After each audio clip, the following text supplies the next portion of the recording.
За баасан гаргийн мэд манайхаа. Тэгээд энэ 7 хоногийн бас сонирхолтой зүйл ирсэн байна. Тэгээд энэ удаагийн дугаарт YouTube за YouTuber гэж танилцуулчих. Сая бас нэг YouTuber гэхээр агцсан сонсогтой байж магадгүй гэж хийсэн. Гэхдээ яг өөрийгөө чөлөө дуран бүтээл гэж хэлж байгаа шиг байна тий. Тэгээд буян шиг ах маань ирсэн байна. За буян шиг ах бас манай одоо үзэгчд бол одоо янз бүрийн үзэгчд байдаг одоо жишээ нь одоо манай контент болохоор төрөл бүрийн хүмүүс ирдэг байхгүй юу? Дуучиж үжигчд за сая бүр сүлд зайраа хүртэл ирж оролцлоо. Тэгээд үзэгчд бас өөрийгөө товчхон танилцуулчихгүй да. За сайн байцгаана уу? Намайг буян шиг гэдэг. За би ер нь бол чөлөө дуран бүтээлч. Гэхдээ яг гол ажил маань бол би Христийн чуулганд ажилладаг. За тэгээд чөлөө цагаар бас YouTube хийдэг. Киночд гэдэг юм YouTube суугтай. За нэг иймэрхүү юм байна да. Тэгээд гэр бүлтэй. Монголос иргэн дөөрөг. За киночд гэж байгаа тийм. За хоёулаа ярианаас төв эндээс эхлэе. За хизэнээс ер нь за манай бүгдээрээс мэдчихэж байгаа хаа. Ер нь мэдхгүй хүмүүс цөөхөн байх гэж бодож байна. Киночд YouTube суугтаа кино тайлбар, кино товчлол хийж байгаа хийдэг одоо хүртэл тийм. Яг энэ контентийг бас хизэнээс хийх болов. За яагаад хийх болов гэдгээс яриагаа эхлэе гэж бодож байна. За энийг бол одоо өнгөрсөн бишээ 2023 оны 5 дугаар сараас анх хийж эхэлсэн. За тэгээд яагаад гэх юм бол одоо яг тэр үед би нэг гэр бүлийн радиод ажилладаг байж байгаад ажилласаа яг гараад тэгээд тэр оройн ажлынхаа зарим хүмүүстээс саундахгүй юу. Саундаал за яа гэм бэлээ гэл тэр үед ч бас за одоо ер нь карьераа хаашин чиглүүлэх үү энэ гэсэн нэг тиймэрхүү бодлоод те яг тийм байж исэн. Манай нэг дүү байдیں۔ Тамира гэдэг. Тэгээд Тамира би юм киночд гээ юм YouTube суугтай одоо нэг 12,000 саб хүрч байгаа. Би нэг хитэн кино ингээ оруулсан. Тэгээ ер нь их дайггүй ингээ саб өсөд байгаа шүү те. Энэ кино тайлбараас их гоё юм бэлээ. Тэгээ та бол бас уул нэг гоё хийвэл хийндэ.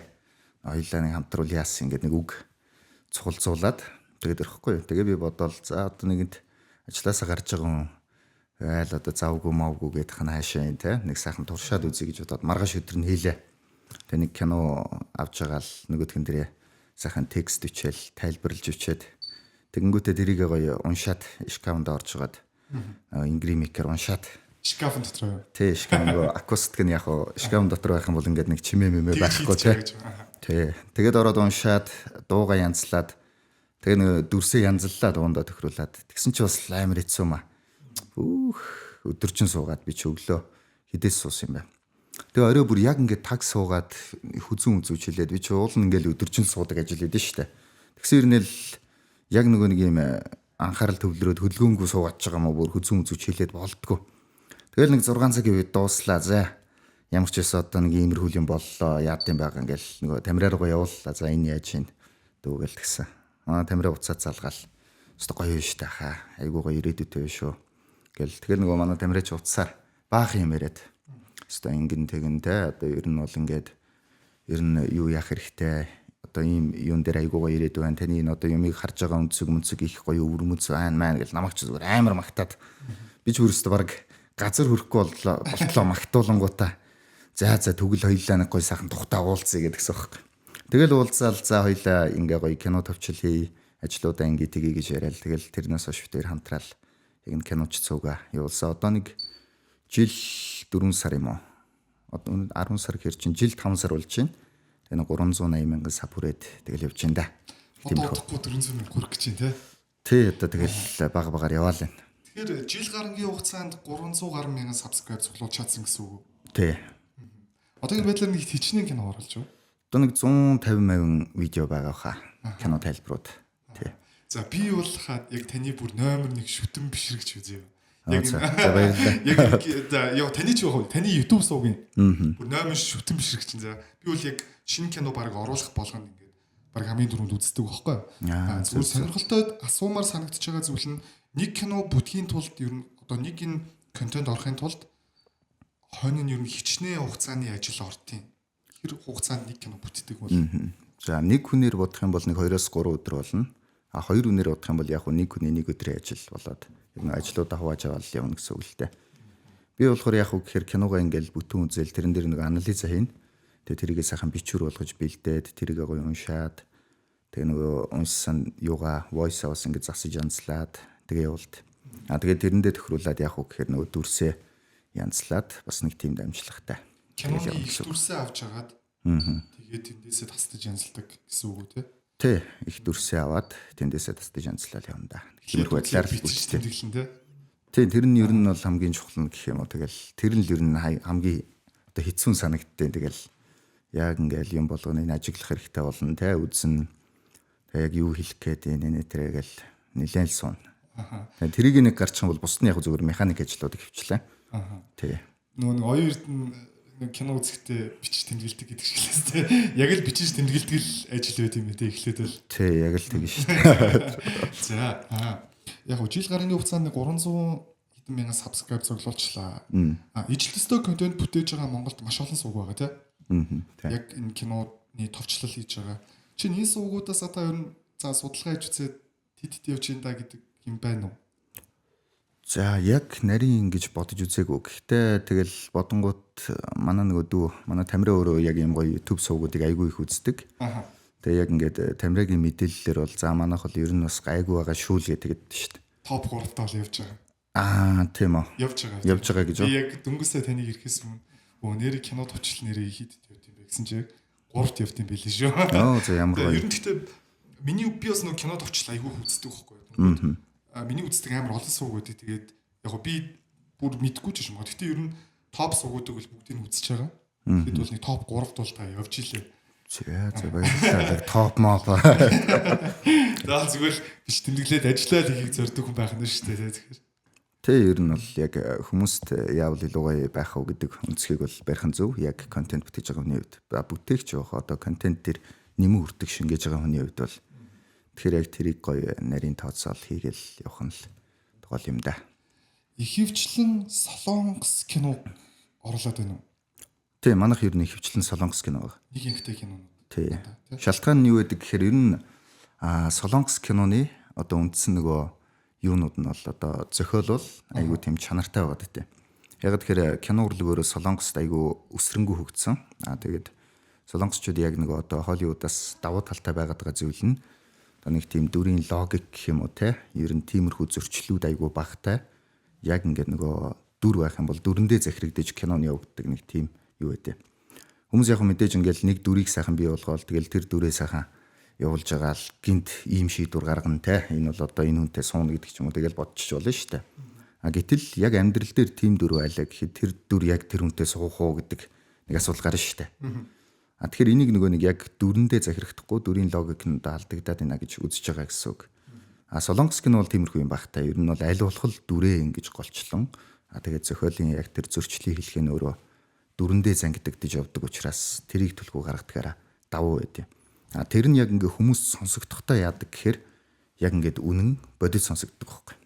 Холливуд бол яг ингээл жоохон өөрчлөлөөр яваад ангууд хүмүүс нэг анзаарахгүй хэрнээ 70 тухамсартай юу гэж хүлээж авдаг гэхээр энэ нэг л биш болоод энэ да эсвэл тэ мэдрэмж нэг л худлаа хилээд энэ да гэсэн нэг юм бодогдоод тэгээд нэг тийм нөгөө үнэн мэдрэмж нь байхгүй болчиход байдаг. Солонгос бол ер нь тэр үгээрээ даваа шүү. Тийм болохоор манайх бас солонгос төлхөө хийгээд идэх нь бас тийм учиртай. Тий. Буян шиг ахын хувьд өөрөө ер нь киноны мэдлэг ч юм уу эсвэл өөрөө кино урлагийг өөрөө хэрэг сонирхдаг юм бэ? Ер нь одоо киноны мэдлэгийн хувьд ч юм уу одоо яг Монголд ингээ маш олон шүүмж бичиж байгаа хүмүүс байгаа шүү дээ. Тэ. За эсвэл ревю гэж ярьж байгаа зарим нь шүүмж ревю ярьж бас тустай ойлголт юм бэл. Яг энэ талаасаа ер нь таны ойлголт нь ер нь хэр юм бол? Гэхдээ яг би одоо нэг киноны мэдлэг гэх нь хаашаа юм. Тэгээд яг киноны онлайн талаар бол их сургууль байхад бол үзчихсэн. Тийм бид нар нөгөө ер нь нэг 2 жил явах цаатай за киноны зүгээр энгийн онол за кино шүүмж за тэгээд бас одоо кино дөрүүд гэх нь хаашаа киноны одоо бүрдэл хэсэг байна шүү дээ. Найруулагчийн онол, жүжигчний онол за одоо тэгээд жүжигийн зохиолын онол гэдэг ч юм уу. Тиймэрхүү зүйлийг хичээл дээр үзчихсэн болохоор энэ тал дээр бас ингээд бас нэг ингэдэгтэй гэсэн бодолтой явдаг байхгүй. Яг одоо энийг бол мэдээж нөгөө бакалаврын боловсрал маань тийм учраас яг уу гэхээр энийг бол сайжруулж ингээд цааш нь хөгжүүлэх шаардлагатай. Гэхдээ ерөнхийн үндсэн мэдлэг нь яг тиймэрхүү талдаа байгаа учраас энэ одоо бидний хувьд бол давуу тал болдог гэж хэлж болно. Тийм би өөрөө нөгөө соёл урлагийн их сургуулийн урлаг судлал за тэр дундаа кино судлал мэргэжлэр төгсөөд төгсөж ирсэн. Тий. Тэгэхээр яг мэргэжлийнхаа мэргэжилтэйг уялдуулж хийж байгаа гэж бас хэлж болох юм байна те. Тэ харин яг гоё тэгж таарсан шүү. За тэгвэл би танаас яг хүн болгол ярьдаг л да Монгол кино юм байна. Монгол кинод юм байна. Зарим хүмүүс би Монгол кино үздэг гэж хүртэл ярьдаг те. Яагаад энэ яриа гарах болсон юм бол за нөгөө талаараа та одоо чинь Солонгос киног түлхүү тайлбарлаж товчлол хийж байна. Монгол кино Солонгос хоёрын ялгаа нь юун дээр байгаад байна гэдэг чинь. Энэ талаар бас таньс суу гэж бодлоо. Яг нь миний зүгээр хувийн дүгнэлт бол мэдээж яг нөгөө одоо манай Монгол кино уран бүтээлчд бол хичээж байгаа нь ойлгомжтой. Тэгээд тэднийгээ бас ингээд хөндлөнгөөс нь өөрөө юм хийхгүй шүмжлээд аж болохгүй. Ер нь бол яг ингээд кино урлагийг хөгжүүлэхэд ч гэсэн одоо гар бие оролцох ёстой хүний хувьд бол тэгээл зүгээр эднэр муу юм хийж байгаа гэдэж болохгүй. Гэхдээ яг үг гэхээр яг гол ялгаа нь юун дээр байдаг гэд миний ажиглалтаар бол бид нар зохиол дээр арай л нэг тийм бага холбогдлоо гэдэг юм шиг санагдтыг. Яг тэр кино зохиол гэдэг зүйл өөрөө маш чанартай байх юм бол бусад зүйл нь явцын дундаа айгүй амархан хөгжиж болдог зүйл. Мөрөндөө яаж хийж яагаад арга техникийн сураад ч юм уу шийдчих болохоор юм шиг байгаа. Хараадахад. Гэтэл яагаад тэгэхээр бидний гол алдаа нь яг л нэг зохиолн дээрээ яг нэг түрүүний хэлсэн шиг дүрийн логикоо гаргахгүй юм уу эсвэл зөрчлөө хэлхээ маныг л болж өгөхгүй ч юм уу те. Тиймэрхүү зүйлсүүд байна. Эсвэл нөгөө хүмүүсийн сонирхлыг татахын тулд хэд одоо өсрөнгүү үйл явдлууд оруулж ирдэг. За тэгээд бас одоо нэг фантаз гэж хэлэх юм уу нэг тиймэрхүү байдлаар нөгөө зохиолоо эвдээд яг үндсэн нөгөө киноны нэг үнэн чанарыг алдагдуулчих юм бол тэр маань ингээд ерөнхийдөө чанаргүй болж байна гэдгийг харагдаа явчтэй. Тэгэхээр яг тэххгүйгээр яг гол нь зохиол дээр төвлөрөөд зохиолын шалгуур нь айгүй гоё өндөр байгаад тэгээд зохиол маш сайн зохиолтой байх юм бол тэндээсээ ер нь сайн бүтээл төрөх магадлал нь айгүй өндөр бол явчихна. Тэгэхээр энэ заавал нэг тийм техник технологидоо ч бас биш л баг. Яг нэг сайн кинонууд зүгээр юм баг төсвөр те нэг амар хэцүү зураг авалтгүй хэцүү тийм өндөр зардалтай техник технологи ашиглаагүй байсан ч гэсэн хэрвээ зохиол сайтай ингээл баг багаар хөгжиж явах юм бол уулан болно. Тий. Бас нэг юм асуумаар санагдав. Энэ дээр зүгээр хуульчилсан юм байт юм болов уу? Би юу сайн мэдэхгүй. Одоо ингээд түрүү хэлсэн шүү дээ маш олон ингээд сувгууд байгаа. Кино товчлоо ярьж байгаа. Зарим нь спойлтэй спойлгүй. Миний хараад хахад одоо ингээд Монгол сувгууд маань гадаадад нээлттэй игээд те дэлхийд нээлттэй игээд байж байгаа киног 2-3 оны дараа товчлон гарсан байдаг ч юм уу. Иймэрхүү явдлаадсан байна те. Энэ дээр ямар нэгэн хуульчилсан юм байт юм лөө. Мэдээж та нэг Солонгос киног танаас суугийн хувьд бол түлхүү ярьж байгаа те. Тэгвэл мэдээж тэр Солонгосын уран бүтээл CG Entertainment-аас зөвшөөрөл аваад байгаа юм байхгүй л. Энэ дээр юу нь яад юм бол танах хэсгээр хууль бусаар кино ярьж байгаа гэсэн үг юм уу? Эсвэл ер нь ямархуу зохицуулт байт юм бол. Одоо оюуны өмч гэж ярьсан зүгээр байна. Тийм шүү дээ те. Тийм мэдээж одоо кино гоё бүтээлээ тэрийгээ цацлаа. Тэгээ байжсэн чинь нэг YouTube дээр тэр киног нь тайлбарлаж яриад нэг хүн айгүй их хандлт аваад байна те. Кино бүтээгчд нь одоо энийг юу гэж хүлээж авах уу? За дээрэс нь энэ шудраг мөн үү яг ингээд ярилцаж тохиролцоод авсан уу гэхээр тэр олон кино уран бүтээлчдтэй ярилцаж болохгүй гэж өчнөө бол асуудал байна. За тэгэхээр яг хөө гэхээр ер нь бол YouTube гэдэг платформ өөрөө яг энийг зохицуулсан тийм зохицуултын одоо зарчимтай юм байгаа. Энэ болохоор яг YouTube өөрөө тийм fair use буюу одоо шудраг хэрэглээ гэсэн тийм зарчим. За энэ яг үг гэхээр YouTube бол одоо нэг тийм гоё стратегийн нүүдэл анхал хийжтэй гэж би бол их боддتي. Платформын үед яг үг гэхээр мэдээж нэг хүмүүс контент YouTube дээр оруулах хэрэгтэй. За өөрийнхтэйгоо нийлүүлсэн, тайлбарлсан юу байдгийг ямар нэгэн байдлаар нэг контент оруулах хэрэгтэй. Цэвэр өөрийнхөө дүрсийг харуулад яг цэвэр өөрийнхөө voice-ийг тэнд явуулаад одоо контент хийлээ гэх юм бол тэнд яг үг гэхээр YouTube дээр тийм олон контент орж ирээсэ чадахгүй болчихно.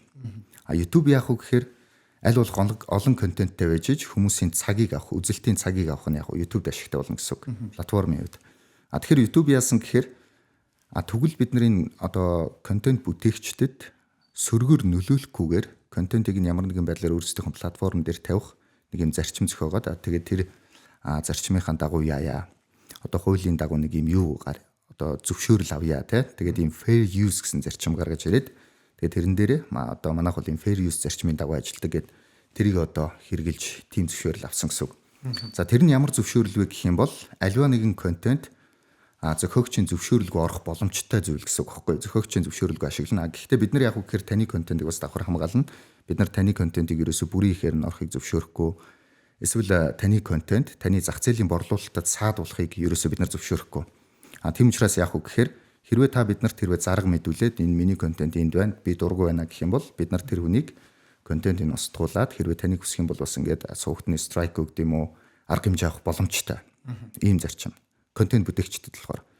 Гэхдээ яг уу гэхээр энэ нь таны одоо борлуулалтад саад болохгүйгээр YouTube дээр тавигдангуудаа тэгээд яг одоо тавигдсан контент маань эсэргээрээ таны бүр контентийг сурталчлаад өгөх юм бол энэ нь танд ашигтай болно. Тэм учраас та ер нь бол одоо дэлхий дээр байгаа тэр сая контент бүтээгчид одоо YouTube дээр аплод хийж байгаа хүмүүсийн хооронд бүгднгийн ингэж холбох, ярих тэгээд ингээд гоё байнгын зөвшөөрөл авах боломж ерөөсөө байхгүй. Одоо тэрийг хэдийгээр хууль байлаач гэсэн тэрийг ингээ хэрэгжүүлэх ямар ч тийм одоо болцоо байхгүй гэсэн үг. Тийм нөхцөлд яг үхээр бидний fair use гэсэн зарчим гаргаж ирээд ингээд ажиллаулъя. Тэгэх юм бол яг үхээр контент YouTube дээр аплод хийж байгаа хүмүүс маань бусдын контентыг тодорхой лимиттэйгээр ашиглаж болох юм байна. За тэнд тайлбар шингээж болно, эсвэл шүүмж шингээж болно, эсвэл таны мэдхүй шингээж болно. Тэр контентоор дамжуулан тэр контентыг үзүүлээд мөнгө олохгүйгээр тэгээд бас тэнд тавьж байгаа контент нь тухайн контентын зах зээлийн борлуулалтад саад болохгүй бол энэ fair use зарчим маань болж гинэ гэж үзэж байгаа. За тэгэнгүүт хэрвээ энд одоо жишээ нь бүтээгчд нь асуудалгүй за 2014 онд нэг кино хийсэн CJ Entertainment тэр киног нь одоо жишээ нь манайх тавилаа гэж бодъё л доо. За тэгээд тавихтаа бид нар ингээд за нэг ийм кино байна гэж сайхан тайлбарлаа тавьчлаа.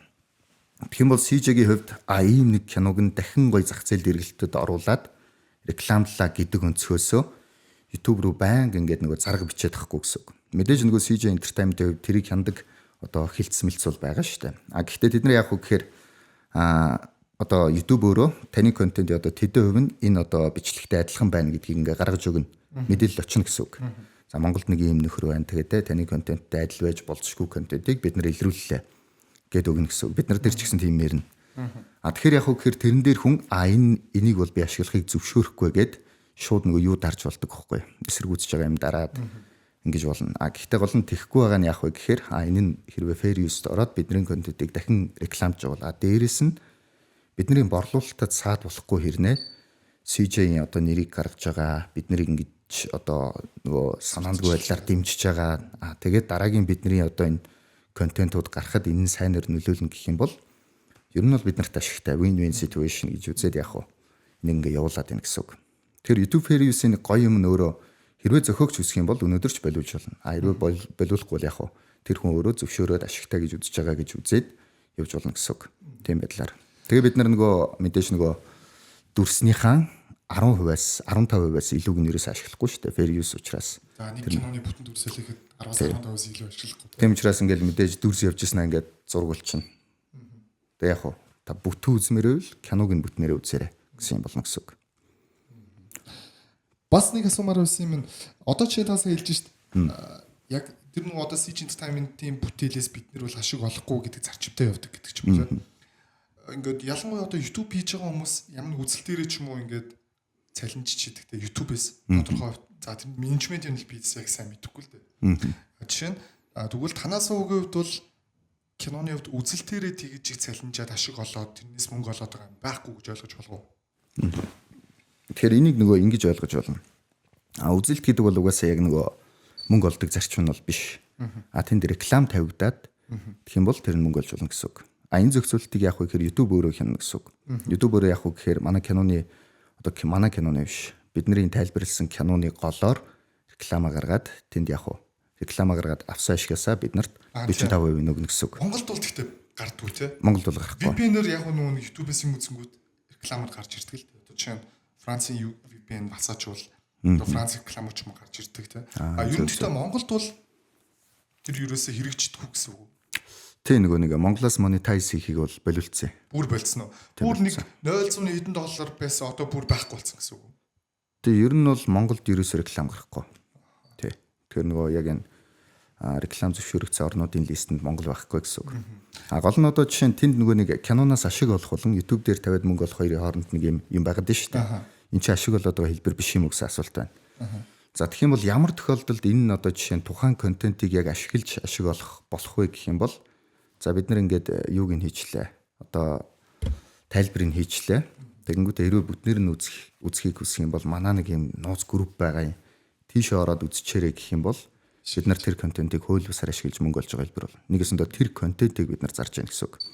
YouTube-ийн бид нар үзэлт авч байгаа нь яг хөөр бидний зүгээр тайлбараас орж ирж байгаа YouTube яасан тэнд ингээд реклама тавьж байгаа тийм зүйл гэсэн үг. Нэгэсэндээ бид нэр нөгөө контент гэх яг тэр тухайн контентыг зарж ин гэхээс илүү яг нөгөө одоо тайлбар шингээсэн YouTube-ийн нөгөө fair use зарчмынхаа дагуу явж байгаа учраас энэ яг тухайн контентыг зараад ийн гэж үзэхгүй.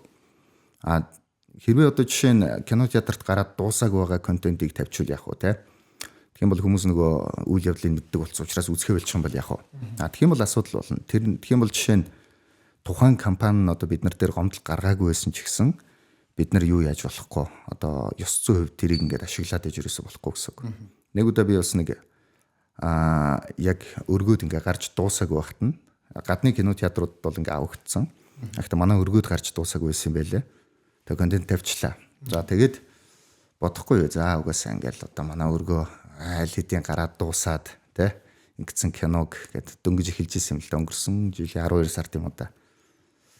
Ингээл гаргаал байдаг тэгээ тавьчихад яах вэ зүгээр гайгүй үзм үзгээл бодоодсэн. Сүүл термины олж мэдсэн зүйл юу вэ гэх юм бол тэр өөрөө жишээ нь өргөө аль биесны эрхтэйгээр худалдаж аваад цаашаа мэдээж нэг ашигаасаа яах вэ? Бүтээгчд нь өгч байгаа гэсэн үг. Хэрвээ миний одоо хийснийг тайлбарсныг үзээд хүмүүс өргөө дээр очих болчих юм бол нэг өсөндөө би нөгөө контент бүтээгчдийн мөнгнөөс орлогот нь саад болж гин гэсэн үг. Тэр тохиолдол бол болохгүй. Тэгэхээр бид нар бол айл болох яах вэ гэхээр ер нь бол кино театрт гарч байгаа киног бол ерөөсөө хийхгүй гэсэн зарчимтай байгаа одоо. Тэр одоо яг тийм жанжин шугамтай явж байгаа гэж ойлгож болох юм байна тий. За хоёлаа киноны талаархаа түр ингээд товшин тавьчих. За бас сая устдаа танилцуулахтай өөргөө сонирхолтой танилцууллаа л та. Үндсэн ажил нь Христийн чуулганы ахлагч. За яг би бас жоохон бахта явдаг байсан шүү. Тийм би гэхдээ би танд нэг юм хэлэхэд би бас Библийг ер нь бол 70% уншсан. Би бүр Библийг 2 ч юм уу 3 удаа уншсан. Зүгээр яг хэлэх гээд байгаа зүйл нэхэр би нэг амар сүртэй итгэгч болоод нэг амар ингээгүй л дээ. Зүгээр яг танд хэлэх гээд байгаа юм нь Библи яг Монголын нуус товчоо гэж ном байдаг те. Тэр шиг Библи болохоор зүгээр яг тэр нуус товчид адилхан зүгээр одоо шинэ гэрээний хувьд бол Есүс Христ мэдлээд за ингээд цовдлуулах хүртэл нь те. За тэгээд нэг юм түүхийн одоо Монголын нуус товчоотой адилхан түүхийн ном шиг санагдсан баг. Хуучин гэрээний хувьд бол маш их фантаси юмнууд байдаг. Ингээд ийм юм болсон, тийм юм болсон гэд тэ иймэрхүү юмнууд байдаг. За Адамын яваас эхэлдэг баха тэ. Хуучин гэрээний хувьд бол тэ. За иймэрхүү зүйлүүд байд. Би тэгэхээр зөвхөр тэрийг уншихад яг ойлгох гэж байгаа хүндрэлтэй ч гэсэн яг жоохон ойлгоод ирэнгүүт маш гоё юм түүхүүд гоё юм сонирхолтой адал явдалтай юм түүхийн ном шиг санагдсан байхгүй. Энтэй танд холбогдсон гэдэг зүйл нь за Христийн чуулганы ахлагч гэдэг хүн яг юу ийдیں۔ За яагаад бас та одоо таны хувьд бол итгэгч гэсэн үг үү? Тийм гэсэн үг дээ. За яагаад итгэгч болсон бэ гэдэг талаас хоёул яриагаа эхлэе гэж байна. Тэгэхээр би бол яг одоо өсвөр наснд байхдаа 10 жилийн 9-р ангийн сурагч байхад манай найз намайг хамтаа энэ гоё Есүсийн чуулганд явах уу гэдэг нэг асууж ирсэн. Тэгээд тэр үед манай ээж самранд явцсан байсан баха. Тэгээд ер нь жоохон завтай. Сайхан өдөр ингээд тоглоод өнгөрдөг. Бүтэн сайн чи бөөн зав байгаа юм чинь. Өө сайхан явъя л та ч та тий.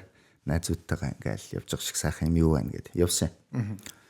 Тэгээд явах үед яасан гэхээр яг тэнд нөгөө яригдж байгаа зүйл нь миний бас нэг өмнө сонсч ирсэн зүйлтэй айгүй адилхан байсан л та. Өмнө мэдээж нөгөө Христийн чуулганыхаа өөрсдөө ингээд дээр үед чинь одоо ч нэгтгэхгүй баха. Айл-айлаар ороод юу яагаад нэг юм ном өгөөл те танилцуулаа явдаг байсан. Тэр нь бас манад одоо юу гэж ярьдаг вүлээ хоёр ихэр цагаал гэж ярьдаг байсан мөлөө. Тэр болохоор юм биш байдаг байсан. За энэнийг бас хоёлаа дараа нь ярина шүү за. Эндээс асуух байгаа надаа. За. Тэг яг нэг манай дээр ирсэн манай гэрт ирсэн номнуудаас би яг уншаад Есүс Христ гэж нэг юм нөхөр байсан юм байна. Тэгээ энэ дэлхий дээр байсан гэж байна. Тэгээ загалмай дээр цовдлогдсон гэж байна. За тэгээд дахин амьдсан гэсэн яг үндсэн мэдээллийн тэндээс авсан байсан байхгүй. Тэгээд би яг ингээ бодохдоо хэрвээ за бурхан гэж бол байдаг байхаа гэсэн бодол миний дотор ер нь байдаг л байсан. Яг Христийн чуулганд очих үед тэнд ингээд нэг хэсэг яваад одоо тэнд яригдж байгаа номлолуудыг сонсоод үзэхэд за тэгвэл яг тэр нөгөө байдаг гэж яриад байгаа бурхан бол Есүс Христ байх боломжтой байх шүү гэж дүгнээд тэгээд яг Христийн чуулганд нэг хэдэн сар явсны дараа нэг өсвөрийн цуглаан дээр байхдаа яг анх за би ер нь Есүс Христэд итгэнэ гэд итгэжсэн бохоггүй. Тэр бол яг ингээд миний одоо амьдралд их томоохон өөрчлөлт гаргасан шийдвэр байсан. Тэгээ тэрнээс өмнө бол миний ингээл зүгээр амьдрал бол сайхан хэвээ үргэлжилж байна. За хэвийн гэдэг нь яг уу гэхээр зүгээр л голдрлоороо. За тэгэл хичээлээ гээл явж гин хичээлдээ явал хичээлээ тарж ирээл те. Өстө нэг хорвоогийн бор хоног амьдралын шар өдрүүдийг ингээд сайхан өнгөрүүлээл явж гин. За тэгээд нэг хоолтой байж ивэл болоо доо гэсэн юутай. За сургуулаа төгсөө нэг гайгүй ажил хийж гин. Тэгэх юм бол яг уу явандаа ингээд бас ингээд амьдралаа дээшлүүлээд юм уу сайхан явчих байх гэсэн нэг үндсэн бодолтой. Тэгээ явж исэн. Тэгээд тэр дунд болохоор нэг тийм амьдралын онцгой сайхан зориг байхгүй учраас ер нь бол би одоо өөрийгөө ингэж гоё өөрчлөе. Эсвэл би миний одоо явж байгаа зам буруу байвал яах вэ энэ төр тиймэрхүү юм ерөөсө боддгоо байла. Тэгээд ийм болохоор тэр юм уу ягаад ч юм их муухай нахаалны хүүхэд байсан л та.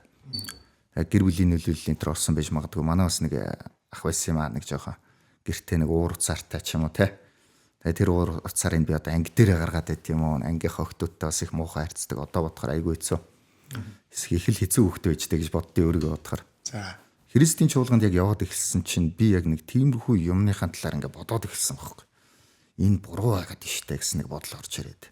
Би одоо ингээд бас хамаагүй хараал хөрөөл хилээд ээж болохгүй юм байна те. Би ч ингээл эмгтэй хөхт рүү салаавч гаргаал. Тэрэндээ ингээл баярлалаа. Манайх ингээд ер нь ингээл ангийн хүүхдүүд ч гэсэн хараал хөрөөл мөрөөл хэлнэ шүү дээ. Хүүхдүүд яг тэр үедээ бол ингээл өөрсдөө амар кул байна гэж бодож байгаа. Гэхдээ бас нэг юм хязгаар нь яадаг гэхээр тэд нар ингээд нэг эмгтэй хүүхдээр хязгаарлагддаг байсан байхгүй. Арайч нэг эмгтэй хүүхдийг ингээд ахгүй те. Би бол хамаагүй байсан байхгүй тэр дундаа. Тэгэл манай одоо нэг найз байсан дөлгөө ингээд. Тэгээ тэр найз маань бас нэг өдөр яг хэлжсэн. Би тэр хамт чуулганд яваад удаагүй үед чи одоо Есүст итгэдэг байж ингэж болдох юм уу гэдэхгүй. Тэгсэн чил би яг ингээд тэр үед нэг юм бодол бий болсон юм а. Есүст итгэнэ гэдэг чи өөрөө зүгээр юм одоо нэр төдий зүйл биш байд юм байна штэ. Энэ зүйл чи яг ингээд нөгөө амьдралд хэрэгжиж Есүст итгэдэг хүн ингэх ёстой гэсэн бүр амьдралын шийдвэрт нөлөөлд юм байна штэ гэсэн яг тэр бодол руу ороод яг тэндээс л тэгвэл энэ Библиэлд яриад байгаа зүйл чинь ерөнхийдөө үний юм байна. Яг энэ өөрчлөгдөж байгаа зөв бай гэж байгаа энэ бол үний юм байна гэд. Тэгээд яг тэр дунд яг тэрийг бүр ингэж амьдралаа болгохоор яг шийдэжсэн байхгүй. Тэгэл тэндээс зөндөө болоо өөрчлөлт гарсан дөө тэгэл ярих юм бол тиймэрхүү. Тэр тэгж яг шийдсэн үе хэдэн настай байсан? Тэгэхэд би нэг 10 дугаар ангийн хүүхдээс гэхэр ч хэдэн настай юм бэ? За нэг 15 6 л байсан баг та. Яг одоо ингээд 15 6 настай хүүхдүүд мэдээ зөндөө байгаа. За энэ үед ингээд сүмд явж байгаа яваагүй янз бүрийн хүүхдүүд байгаа баг. Тэнгүүт яг тань шиг ингэж хүлээж авах хүүхдүүд бас хэрэг байгаа бол гэдгээс бас шалтгаалах бах тий. За жишээ нь найз нь ирээд чи ингээд сүмд явдаг гэж юм хэлж болж байгаа юм уу гэд хэлэнгүү та тэрийг айгу зүүр үлээгээд авсан ба шүү дээ. Тухайн үед. Одоо бол яг тэгж за одоо ч яг тухайн үед бас яг тэгж хэлээд тэгж бас зүүр хүлээж авах хүмүүс хэр байсан бол гэдгээс шалтгаалах. Энэ бас тэгвэл хувь хүн болгоны нөгөө гэр бүлийн хүмүүжил гэдэг зүйл бас байгаа л баг л та. Яг би бас танаас асуумаар байгаа зүйл нь за одоо тэрнээс бас нэлээд олон жил өнгөрцөн байна. За энэ хугацаанд та бол одоо бол бүтэн итгэгч болсон тий. За Библийг дагдаг. За Христэд итгэгч хүн болсон байгаа шүү дээ тий. За яг тухайн үед би бол жоохон байсан юм аа. Намайг бас жоохон байсан гэдэг чинь та бол мэдээж үл сайн мэдчихэл байгаа. Намайг жоохон бахт ингээд манай гэр бүр намайг жоохон бахт гэр оролдоод гэсэн байхгүй. Тэнгүүт ингээд гэр ороолоор ингээд нэг юм хоёр юм цагаан цанцтай ингээд гадаад хүмүүс яваал гэдгсэн. Цүн бүрдсэн тий. Тэгээд ингээд айлуудаар явж юм янз бүрийн ном ингэж өгдөг. Хүүхдүүдэд тиймэрхүү юмнууд өгдөг. Тэгээ ингээд номын ингээд дэлхийд үзсэнгүүд би одоо ингээд тэрийг ингээд бодгож байгаа хайгаад идэх байхгүй. Яагаад юунаас айдаг гэсэн мөр номын ингээд дэлхийд үзсэнгүүд л тэр жоохон хүүхдүүд шууд учир зүггүй чи гимнүг үл хийгээд байвал юм там очно гээд зургийг харангуут ингээд там дотор ингээд хүмүүс шатж байгаа зураг мураг заяа. Хүмүүс тэрний ингээд шууд юм надаа ингээд би ингээд жоохон хэрэг амар хүн дээр үлээгээд авцсан байхгүй. Ингээд шууд баг ингээд дивкից очоол те. Яна би одоо ингээд ээж аав хүүхэнд орохгүй байгаа нүртэл би ингээд тамд очих юм бахтаа гээд ингэж хүлээж авч ийсэн. Тэнгүүд энэ нь бас яг зөв юм уу буруу юм уу? Эсвэл яг тэнд яг тухайн үед ингэж явж ийсэн хүмүүс нь ямар учиртай хүмүүс юм бэ? Энэ талаар бас танаас сонсомоор байна. Хэрвээ яг нэг хоёр эрэгтэй хүмүүс нэг цүнх хүрдсэн явж исэн бол Мормны сүмийнхэн байх магадaltaй. Тэгэхээр яг хөө мэдээж нөгөө Монголд байгаа хүмүүс Христийнхэн гингүүд ингээ бүгдээрээ нэг гэж ойлгодог нь бас айгүй буруу л да. Яг тэгэхээр тэр дунд яг Евангелийн Христ итгэл байна уу эсвэл ямар нэгэн гаж урсгал байна уу гэдгийг ялахгүй бөөнд нэг гэчээд байдаг. Аха. Гэтэл энэ нь өөрөө дотроо бол үнэхээр одоо дотроо ч их хаашаа бүр шал тустай тийм зүйлс байгаа. Яг тэгэхээр Христ итгэл бол ерөөсөө Библи дээр тулдаг. Библи бол үнэн гэдэгт итгэдэг. Тэгээ Библийн зарчмын дагуу амьдрахыг хичээдэг. Библи дээр яг бид нарыг юу гэж итгээрэй гэж хэлсэн бэ? Яг тэрний дагуу л итгэхийг хүсдэг. Өөр нэг илүү дутуу их сурулж оруулж ирээд эсвэл хин нэг хүний онлыг ингэж тэр дунд шигтгэж оруулж ирээд тэгэнгүүтээ ийм бахаа гэж итгэдэг тийм итгэл ерөөсөө биш. Хэрвээ хин нэг Христ итгэл дотор байгаа хүн Библиэсээ зөрөөд явчих юм бол тэр хүн хэрвээ нэр хүндтэй байх юм бол оо за тэгвэл энэ үнийг бүгдээрээ дагая гэж хэлэхгүй гэсэн үг. Бүгд Библи дээр л тогтно. Тэр хүн яг уу тэр хүн өөрөө л одоо гараа явлаа гэж үзэж болно. Тэгэхээр ер нь бол ийм суур зарчим бол ерөөсөө Библи байдаг. Яг уу гэхээр гаж урсгал хэрхэн бий болдог вэ гэхээр яг тэр дунд ингээ Христийн талаар сонсч ийсэн хүмүүс эсвэл ингээд нэг тэр дунд байж байгаа онлыг нь ойлгож байгаа хүмүүс яг уу гэхээр заримдаа өөрийгөө ч юм уу эсвэл бусдыг за би бол одоо өстой жинхэнэ дахин ирсэн Есүс Христ байсан юм байна. Тэрийгээ сайн мэдлээ гэдэг ч юм уу гинт ингээ нэг сонь сонь юм яриад те. Гэж өөртөө итгээд үү? Тий ер нь бол итгээд. Одоо гэхдээ бас нэг юм одоо юу байна л да асуулт байна л да. Тэр хүн өөрөө яг тэгж итгээд гарсан уу? Тэгж үзээд ийн үү? Эсвэл тэр хүн би тэгж яриад хүмүүсийг хуурыг гэж ярьж байгаа юу гэдгийг бол өстой жинхэнэ тэр хүн өөрөө л мэдэх баг. Гэхдээ ямар ч байсан хүмүүст бол тэгж ярьсан гэсэн үг. Одоо суужснаа би бол дахин ирсэн Есүс байгаамаа. Тий одоо намайг даг. Тэгээ миний ёс зүйн зарчим гэсэн ном байна. За энийг ингээд яах юм бол аврагдана гэдэг ч юм уу те. Тийм байдлаар л яг гаж урсгалууд үндсэндээ бий болдог. Тэгэл за одоо жишээ нь ээж бурхны чуулган гэл гэх юм бол те тэр чинь хэн блээ те за үүсгэн байгуулагч нь мартчихжээ бас л нэг солонгос нөхөр би бол одоо ингээд дахин ирсэн бурхны дүр гэл гараад ирсэн те би бол юу гэл тэгээ тэрнээс болоод солонгост ерөнхийдөө энэ гаж урсгалууд үүсээд тэгээ мэдээд солонгостой хуулиар ингээд хоригдчихдээ энэ болохгүй гэд тэр дорно. Гэтэл яг нууцаар үйл ажиллагаа явуулна яаж хийж яагаад дивчин те тэгж явна. Тэгээ Монгол руу бас орж ирнэ. Бусад улс руу ер нь гарч ирнэ. Тэр дунд яг ядуу буруу орнууд руу явах гэдэг юм шиг байна гэж ойлгож болох уу? За өстө мэдхгүй дээ. Ер нь хаа сайгүй л байгаа бах. Тэгэл хаана боломж гарна тийшэл явах бах гаж урсгал бол. Тэгэл гэхдээ гаж урсгал нь гол нь яах вэ гэхээр ер нь бол хүмүүсийг тэгэл мөнгө төгрөгийн одоо яг л зоригтой. Ингээ хараад хахад заримдаа ингээд хүмүүс ч бас айгүй өрөвдмөр байдیں۔ Манайх руу ингээл яриад ихчнэр энэ төр ихчин нэг ийм цуглаанд яваад байгаа маа. Тэгээд одоо ингээд та нар өргөлөөлөхгүй бол болохгүй шүү. Ингээ өргөлөө өгч ижил одоо те ингэж гоё энэ та нарын хилээд байгаа энэ девааж энэ минь одоо энэ дараагийн юм чи бий болно шүү энэ төр гэж яриад. Тэгээд нэгэсэндээ тэр хүний санхүүг нь одоо тэрүүгээрээ далаалгаж авах гэдэг шүү дээ те. Өргөлөө та нар өгөх хэрэгтэй. Библиэлд ерөөсөө тийм байдаггүй. Тийм байдаггүй гэдэг нь өргөл гэж байдаггүй гэсэн үг биш. Харин хүн мөнгө өгөөд тэрнийхэн дагуу аврагдана гэсэн юм ерөөсөө байдаггүй байхгүй. Нөгөөдөл нь болохоор яг тэгж хилээд хүмүүсийг итгүүлээд ч юм уу хүмүүсийг ингэж одоо шулахыг зорддог гэж ойлгож байна. Тэгэхээр эмэгтэйчүүд одоо эгчнэр тэгэл ярьж байгаа нь эгчин ингээд мөнгөө өргөлөө өгч чадахгүй яваадсэн чинь яагаад сүүлд ингээд гэртээрээд тэгээ за одоо хурдан над би юм хаач өвдсөн бол ажиллаа хий. Тэгээ ажиллаа хийгээд дуусахаараа юу яа хурдан ажилдаа ороод тэгээд өргөлөө гэх. Гэхдээ одоо тэр нэг та нарын хилээд байгаа те тэр нэг одоо Есүс дахин ирэн та нараас удахгүй одоо болохоо байлаа гэж яриадсэн чи хизээ болох юм байна ч бид нар цөхөрж дууслаа штэ гэд арга бараад хэлсэн байна. Тэр хүн гэхдээ байдгаа бариад идэг хүн байсан юм шүү бүр. Ер нь хүмүүсийг яг хөө тэгэл нөгөө манипуляц хийгээд тэгээ ямар нэгэн байдлаар байдгийг бариулах тактик хэрэгжилж байна. Гэхдээ бүр ингээд пропаганда ингээд яваад идэм шүү энэ дэр бүр. Тий одоо жишээ нөгөө чамаг анх нөгөө юу яхад одоо манай хөтлөгчийг анх тэр нэг ном үзэхэд ингээл тамаар айлгаж ирсэн гэсэн шүү дээ. Тиймэрхүү байдлаар жишээ нь одоо хүн дээр очингууд юу гэж хэлэх вэ гэхээр за одоо Есүс Христ дахин ирнэ. За тэгэх юм бол яах вэ? Дэлхий бол сүрнэ. За тэгээд та бас тамд очино. Гэхдээ 144,000 хүн аврагдах юм байна. За тэрний нэг нь одоо та болмоор байвал ингээ манайх нэгдэндээ те. Энд л одоо юм гарцсан шүү дээ гэл ярина. Тэгэл яг би тэр 144,000-ын нэг болчих л да энэ төр гэдэг. За тэгээд та одоо эндээ хүмүүс оруулна шүү гэд. Одоо хүмүүс оруулах гад за одоо ийм нэг хүн байна гэдэг нь наа хүн чинь тэгээ ажил төрөлтэй юм уу гэж асууна. Тэгэл ойлгомжтой шүү дээ те. Ажилгүй хүн бол хэрэггүй. Ажилтай хүн бол яг ороод ир. Тэгэл гих маягаар нөгөө нэг энэ юугаар айлгаад тэгээд яах нь юуг нь чуулганыхаа нэг хэсэг байлгаад тэгэнгүүтээ мөнгөний авах тийм зорилготой байгадаг хөхгүй. Гаж урсгал яваад. Христ итгэл яадаг гэхээр чуулганд хүмүүс хамрагддаг. Тэнд ингээд хүмүүс өргөл өргөдгүү гэх юм бол өргөл өргөдөг. Гэхдээ энэ нь ерөөсөө сайн дурын зүйл байдаг. Яг үгээр та чуулганыхаа үйл ажиллагаанд зориулаад хүмүүс тэр одоо чуулганы үйл ажиллагаа сайн явна гэдг нь хүмүүс Христийн талаар сонсно гэсэн үг. Хэрвээ та Есүс Христийг ингээд Христэд итгээд үнэхээр та энийг үнэн гэж итгэж ивэл нэгэсэндээ үнэхээр та өөрөө амьдралаараа харлаа шүү дээ, тийм. Жишээ нь би амьдралаараа харлаа. Би бол жишээ нь миний хүүхдүүд Есүс Христэд итгэчих юм бол эднэр бол ямар ч нийгмийн нөхцөлд яг зөв талдаа байж чадах юм байна. Ямар ч үед бол зөв сонголтуудыг хийж чадах юм байна. Өөрсдийгөө аливаа буруу зүйлээс хамгаалаад яваад иж чадах юм байна. Аливаа юмд тийм амархан шуурж ороод те хохирогч нь болчихгүй юм байна гэдгийг ойлгодог учраас би яг үхээр би бол хүүхдүүдийн Есүс Христэд итгээрэй гэж бүр одооноос хэлдэг. Тэгэхэд тэр хүн яаж одоо би бол яаж нэхэр өөрөө үнэн гэдгийг мэдж байгаа. Өөрөө бас ингээд за тэнд Библиэл дээр байгаа бурхан үнэн юм байна.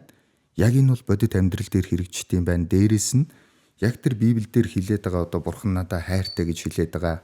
Надад ингээд унсан үед урам зориг өгöd байгаа те. Тэгээ намайг ингээ буруу зүйлээс хамгаалаад бузар муу замаар явахгүй байхад яг ингээ бодит бүр шийдвэр дээр нөлөөлөд байгаа тэр нэг үнэн учраас би бол үнэн юм байна гэдгийг мэдчихнэ. Тэгмэд хэрвээ та энийг бусдад хэлмээр байгаа юу гэх юм бол тийм тэгмээр байна те. Тийм би одоо чуулганы үйл ажиллагаа уламд хэлээсэ монголчууд бүр тэр чигтээ Есүс Христэд итгэдэг болоосаа тэгэх юм бол энэ улсад хулгай гарахаа болох юм байна. Тэгэх юм бол энэ улсад гэр бүл салахаа болох юм байна. Тэгэх юм бол энэ улсад те хүмүүс бие биенийхээ үн цэнийг үн цэнтэй гэж үзээд бие бинийгээ өөрөөсөө дорд үзэхэ болох юм байна. Бүгдээр адилхан бурхны бүтээл, бүгд адилхан үн цэнтэй гэж үзэх юм байна. Яг энэ нийгмийн зөв үзэл санаанд дунд бид нар өөрсдөө бүр хөгжих юм байна гэдгийг хүртэл ойлгож байгаа учраас би бол яг тэгж боддог. Тэгээд хэрвээ та ингэж үзэж байгаа бол тэгмэр бол та ингэж чуулганы үйл ажиллагаанд өргөж болно, хандивлж болно гэх юм бол би нээлттэй тий хандивлыг яаж хандвилах уу гэл тэгэл одоо хандивын цаг те өргөлийн цаг магангууд нь тэрэн дээр нь ингээл мөнгө өгөх. Анх би өөрөө яг тэгжил байсан. Одоо болохоор би өөрөө чуулганы ахлагч болсон. Гэхдээ мэдээж чуулганда өргөлөө өргөнө. Гэхдээ би өөрөө нэг урд гараал за манайхаа өргөлөө өгөх байх юм бол өгөөрэй гэдэг тэр хүн болцсон гэсэн үг байхгүй. Тэгээ яг хөө тэр мөнгийг авлаа.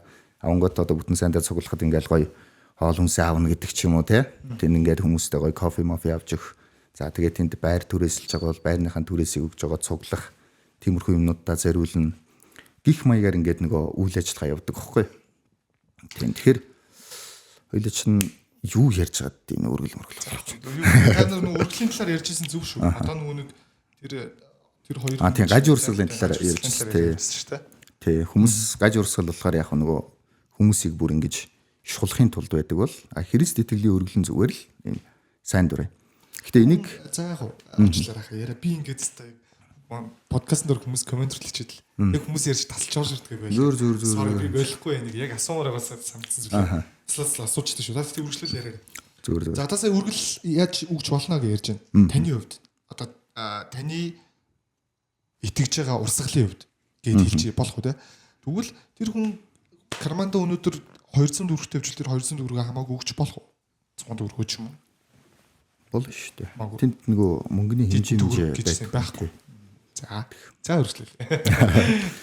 Тийм. Тэгэхээр яг мэдээж нөгөө хүмүүсийг яг санхүүгийн хувьд ашиглахын тулд шашинд оруулах болоод зүгээр үнэн гэж итгэж байгаа зүйлээ тэр хүмүүст түгээх хоёрын оронд тэнгэр газар шиг ялгаа байгаа л да. Энд л яг нөгөө гаж урсгал болон үнийн итгэл хоёрын ялгаа нь гарч ирээд байгаа. Нэгэсэндээ Христ итгэлт хэллээ гэд хүнд ашигтай вэ гэх юм бол одоо надад бол жишээ нь ямар ашиг байгаа гэх юм бол би бол ингээд нийгмээ сайхан болохыг харна те. Сэтгэл зүйн хувьд бас ингээд хүмүүс ингээд сайхан зөв замаар явж байгаа баяртай байна. Тэр талаар ашигтай.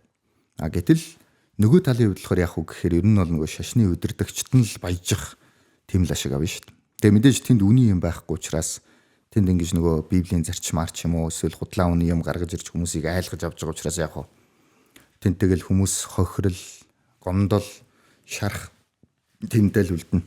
Тэгэл намайг тэгсэн шалгуудлаа гэсэн юм яриа л те. Ямар хэцүү юм бэ гэл ар гэрийнхэн нүртэл энэ нэг хүнийг одоо энэс гаргачих юмсан гэсэн тийм хэцүү бодол төлөвлөдөг байхгүй.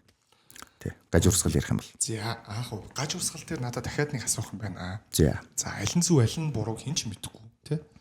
За одоо жишээ нь битэрийг зургийг бичээд одоо видео бичиж байгаа залхуу жишээ нь буддист хүн байж болно шүү дээ. За христийн шатны судлаад аль нь зөв аль нь буруу мэдэхгүй. Түнгүүд таны хувьд сая тайлбарлаж өгсөн болохоор хүмүүс ингээд тэр нэг гаж урсгал зохион байгуулаад байгаа хүмүүс л өөрсдөө баяжхан л өөрсдөө халаасыг дүүргийн л тиймэрхүү юмны зохиодог гэж магадгүй гэж хэлж байна. Нөгөө талаараа ийм бас гаж урсгал байт юм лээ. Энд гэхдээ ямар зоригтой юм бэ мэдэхгүй байна. Лав би мөнгө олох зорилготой биш гэж бодож байна. Одоо чинь за энэ бол миний тэр ярьжсэн энэ ярьжсэн гэж хэлээд яг ийм урсгалууд байна. Хүмүүсийг бүр дитгээд мөнгө төгрөг өгөөд халамж өгөөд хүүхдүүдийн гадаад дотоод сургаад тэнгүүтлээ хорж мөрчдөг гинэ сүм дотор. Тийм юм байсан гинэ. 2010-аад 2000-аад оны их мэхийн үед л бүр амар мөнгө төгрөг өгдөг. Тэгээ бүр ингээ гэр бүлийн аягүй сайхан болгодог. Тэнгүүтлээ ингээ хорж мөрчдөг юм байдаг байсан гинэ. Тэнгүүт яг тэрний санхүүжилтнаас яаж олоод байгаа юм бол эсвэл яг христний шин ярмууд маш хэрвэхтэй л амар олон урсгалтай тий. Аль нь зөв аль нь буруу мэдэхгүй тэгэл янз бүрийн юмнууд амар юм ярьдаг. Тэнгүүт энэ нь бас яг нөгөө талаараа за таны хувьд бол бас гаж урсгал мөнгө олохын тулд байгаад шиг байна. За иймэрхүү юм бас байгаад байна. Тэгвэл энэний санхүүжилт төсөв нь хаанаас гараад байна? Бас иймэрхүү урсгалууд нь юу олохын тулд ямар ашиг хийхин тулд иймэрхүү юмнууд хийгээд байна гэж асуумаар.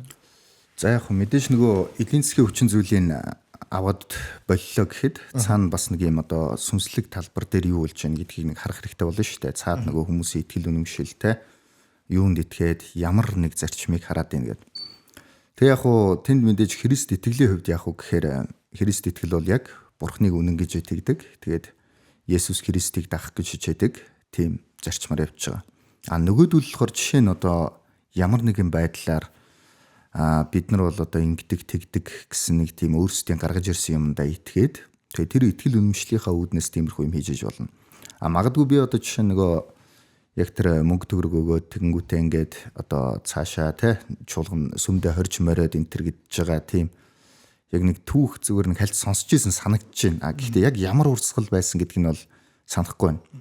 Тэгээ санхүүжилтийн хувьд гэх юм бол өстой мэдэх юм алга да. Яг миний бодлоор зүгээр таамаглаж байгаагаар бол мэдээж тэр дунд байсан одоо тэр урсгал дунд нь байсан нэг юм баян нөхөр байсан.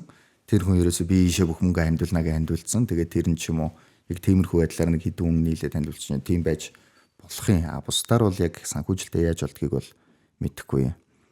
Тэгээд яг нөгөө тэр үзэл санааны хувьд тэр мөнгөний төлөө биш хэрнээ хүмүүсийг нэг тийм хэцүү зүйл рүү явуулаад байгаа бол тэн цаанд яг нөгөө итгэл үнэмшилт нь ингэх ёстой гэсэн нэг тийм үзэл санаа бол шингэсэн байна л гэсэн үг. Тэр тийм бүр бүлэг хүмүүс байгаад байна тий. Тий, ер нь бол яг ийм шашны зөвхөн ингээ мөнгнөөс гадна ажилдаг тий. Нэг тодорхой үзэл санааны төлөө ажилдаг өчнөө олон тийм одоо гаж урсгалууд бол байгаа. Магадгүй зан үйл бас хийдэг. Тийм бала зан үйлүүд хийн хэцүү зан үйлүүд. Тиймэрхүү юмнууд гэхдээ байгаа өстэй өчнөө байгаа өстэй. Ер нь байгаа шүү дээ зөндөө олон. Яг өөрийнхөө сонсчихсан ч юм уу тиймэрхүү хүнд бас юу байвал кейсүүд байвал санаа зовлдог илээрээ. Нэг бас хүмүүс сонсох хэвэл би бүр сонсчихсан юмнууд зөндөө байгаа яг юм. Сонсчихсан зүйлүүд те. Магадгүй те. Уучлаарай хаа би бас ингээд яг энэ талаараас өөр их судалж яг зүгээр судлахын жааш зүгээр өөрийнхөө хувьд ингээд маш их сонсч ийсэн юм баггүй. Тэнгүүд бүр яг сүм өмдөө орж яваад янз бүрийн зан үйл хийдэг мэддэг ч юм уу. Тиймэрхүү зүйлүүд маш одоо тэгт хайрцан гайгүй хаа. Намайг жоомх тиймэрхүү зөндөө сонсогддог ус. Тэгээ тийм баг гэж одоо сая асуулаа. Ер нь яг зөв буруу анхны мэдгэдэгхүүнээр яаж харах ёстой юм бэ? Наач ёстой гоё асуулт шүү дээ. Тэгэхээр ер нь бол яг зөв Христ итгэл үү буруу Христ итгэл үү гэдэг нь яг нөгөө ямар зарчмын дагуу юун дээр тулгуурлаж байна гэдгээс шалтгаалж байгаа. Хэрвээ тухайн итгэл нь өөрөө яг Библиэлд тулгуурлаж байгаа юм бол за энэ бол ер нь яг Христ итгэл байна гэж харж болно.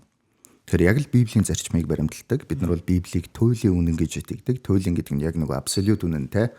Энэ бол одоо өөрчлөгдөх боломжгүй. Бид нар бол яг үнэн гэж итгэж байгаа. Хэрвээ одоо юу яах юм бол жишээ нь өөр нэг тийм ном онлын ном те энтэй ингээ нэгтгэнгүүд энэ онлын өв зөрөөдийн тийм учраас ингээд гэхгүйгээр бид нар бол Библийн зарчмыг үнэн гэж итгэдэг учраас энийг яг одоо нөгөө гол зарчмаа болгож хардгаа гэдэг итгэл өөрөө Христ итгэл яг Евангелийн Христ итгэл болдیں۔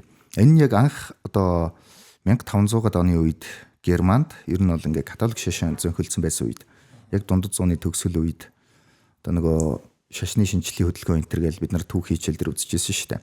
Яг тэр дунд нөгөө нэг католик шашин өөрөө хэд удаан ингээд засаглаад ирэх үедээ төрийн оролцоо нь бас ихтэйд хэтэрхий нөгөө удирдлага одоо лам папууд нь мөнгөнд бас ингээд нэлээд нэвчээд тэрнээсээ болоод үзэл санаагаа алдсан үе гарсан.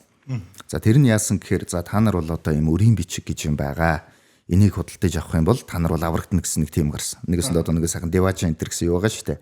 Тэрийг за та нар одоо Деважинд очимоор байвал энийг худалдаж авна гэдэг нэг папын гар үсгтээ бичиг гаргаад ирсэн.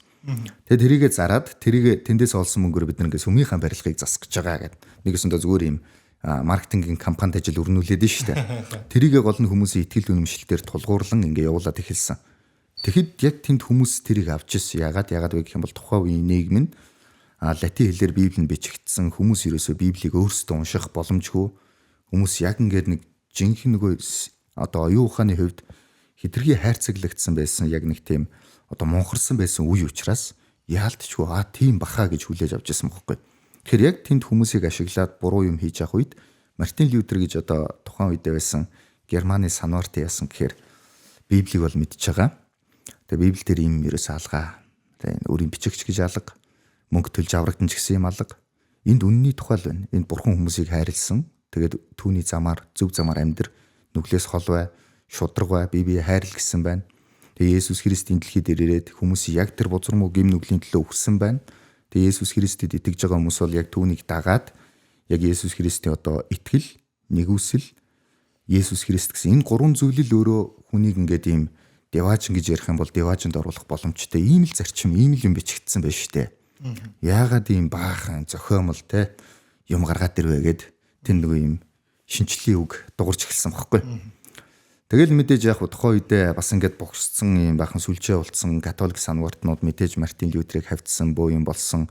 Лютер тэр үед сайхан тэмцсэн яг тэмцэх явцдаа яг уу гэхээр бас тухайн үе нөгөө одоо хунтайч нарын одоо нэг улс төрийн багахан дэмжлэг авсан гэж үздэг. Яг тэгэхээр нөгөө тухайн үед хунтайч нь өөрсдөө католик шашны одоо санвартантай жоохон одоо эвдрэлцэлтэй байж таарад тэрнээсээ болоод энэ Лютер гэдэг нэг нөхөр байна. Энийг дэмжих юм бол улс төрийн хувьд би бас ингээ өөрийгөө хамгаалах боломж олдно гэд тэр нь яг хөө тэр яг тэр зөв хөдөлгөөнд их дэм болж өгсөн.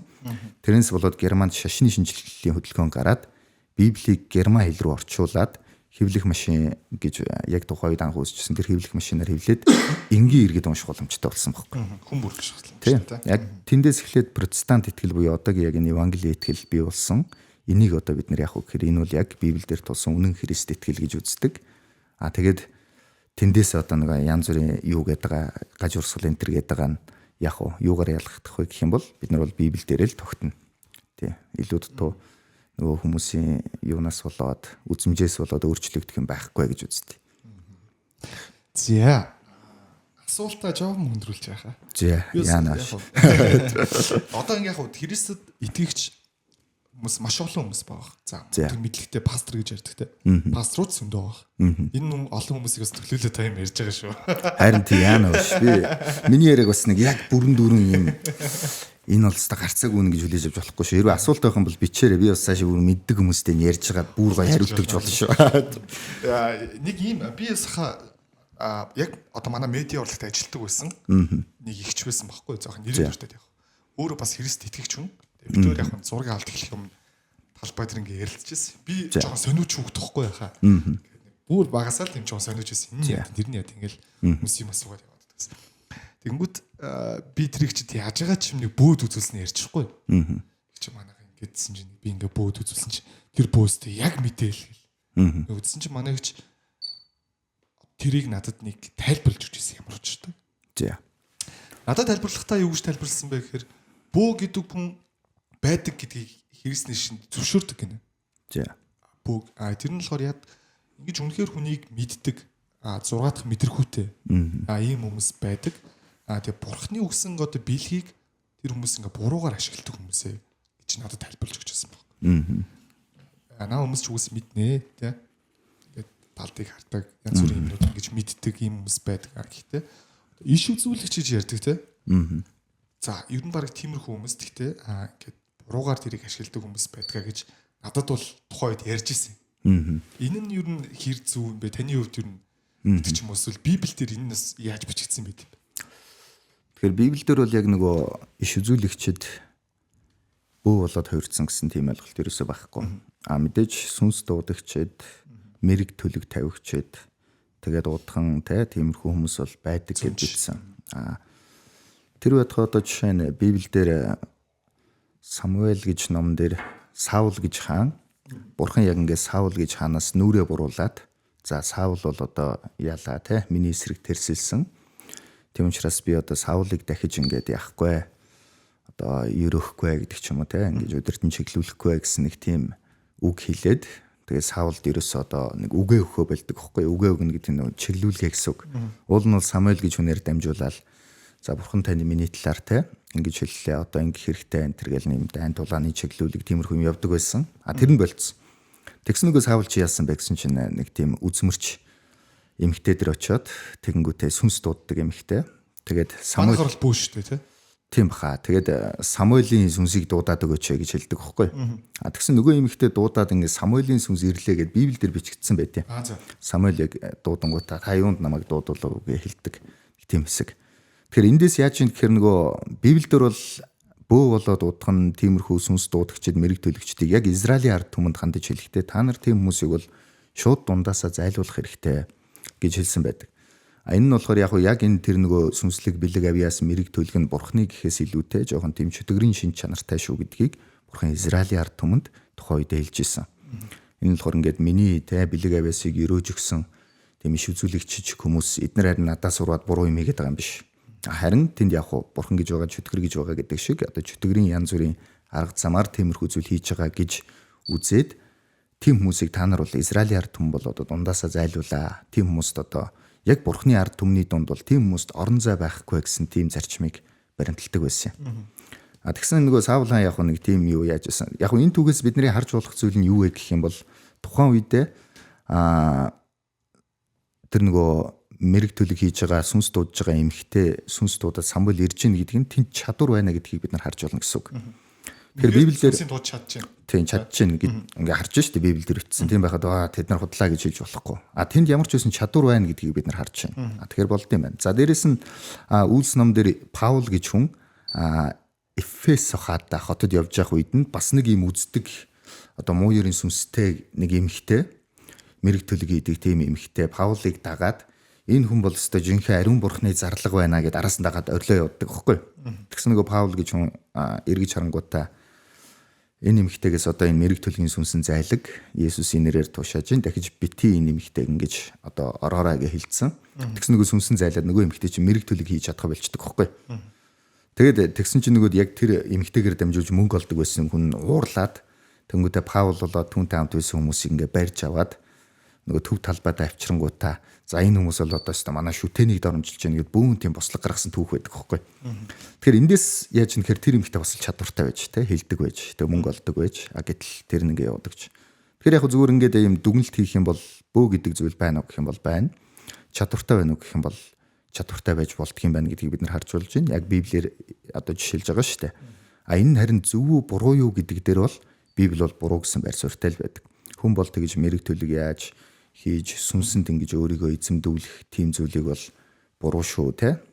Энэ бол байж боломгүй зүйлээ. Энэ бол нэг тийм чөтгөрлөг шин чанартай зүйл гэж хуучин гэрэн дээр хэлж исэн. Би бол хөвдөө юу гэж итгэдэг вэ гэхээр тэр бол өнөөдрийн одоо Монголын нөхцөлд байна уу, бусад одоо орны нөхцөлд байна уу адилхан хүн бол ингэж сүнс дотроо оруулах тийм зүйл бол буруу. Энэ бол яавч ингээ бурхнаас өгөгдсөн тийм сайхан зүйл биш ээ. Хүнийг бас сайн зүйл рүү хөтлөх зүйл бол биш ээ гэж итгэдэг. Яг таны өмнөх дугаар дээр манай нэвтрүүлгийн зайр орсон баг. Тийм болохоос яг тэр хүнээс асуумаар санагдлаа. За яг тэгж үзэж байна юм уу? За таны үзсэн тагаад тэгж итгэж байгаа гэж ойлгож байна уу? Тийм тэгж итгэж байна. Бөөгийн одоо шашин гэж бас ярьдаг, шүтлэг гэж ярьдаг гинэ. Ямар ч шашныг ингэж үгүйсгдэггүй. Шашин ингэж байх боломжтой тийм. Мэдээж шашин болгон одоо чинь буддист, христиан ч юм уу одоо лалын шин гэж хэлдэг үгсэн тэр чинь исламын шинтэй хүмүүс ч юм уу мэдээж тэр одоо Коран суудаг Библи за одоо буддийн ном сургаалд мэдээж чи гимнүгэл хий гэж хизээж бичдэггүй л хайлайланд нь бүргэлжил ингээ сайн хүнд туслаарай буян үйл дээрээ тий гимнүгэл битийгэр хийгэрэй гэж бэлдүүлэх за ер нь ингээд өнгөцгөө харахад бол бүгдээрээ адилхан хүмүүсийг сайн сайхны төлөө соёнгийн хэрэглийн төлөө яваад байна. Ялгаа нь юу вэ? Одоо жишээ нь христийн шний хувьд бол бурхан гэж ганц л байгаа гэж хэлдэг. Тэ? Бурхан бол ганц байгаа. Өөр бурхан гэж байхгүй. Тэ? За бөөгийн хувьд бол ингээд мэдээж бид нэр хэнийг ч үгүйсгдэггүй гэж ярьж байна.